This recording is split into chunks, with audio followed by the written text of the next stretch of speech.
Today I'm taking a look at the AKM 11-piece quarter-inch drive SAE magnetic impact socket set.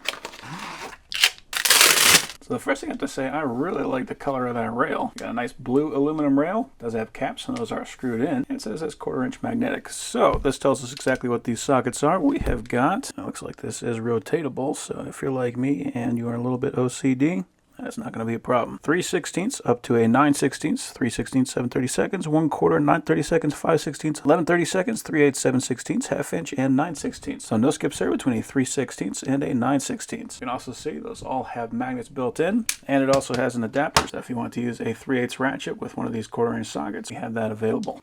Because it's a quarter-inch drive and it's impact rated, that's going to make it good for impact drivers. So if you do a lot of disassembly on machines, something like that, which is something I do quite a bit, these sockets are going to be capable of being able to run with that impact driver without having to worry about busting them apart. Having the magnet on there means that we can also put an extension on there. We could drop our bolt on, and we could fit that bolt into areas that we normally would not be able to get access to. So very handy tool set to have if you're doing a lot of work with machinery. And I do appreciate they put magnets in there all the way down to 3/16. Those do have brass inserts in there, so we're not going to worry about those things popping out. Those were definitely pressed in. These are all quarter-inch drive, and we can see that those are 6-point. Corners are drilled out, so it's going to be good for off-corner loading, and in general, they just look like good sockets. One of the more interesting things about it I found is that this is actually magnetic, so we can just stick it right to wherever we're working.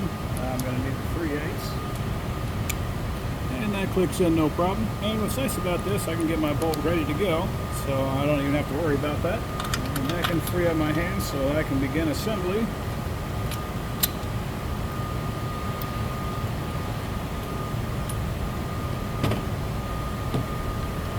And I can just run it right in.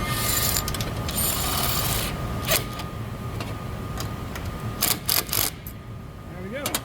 So very handy to have when you need some more hands. So overall, that is a very nice set.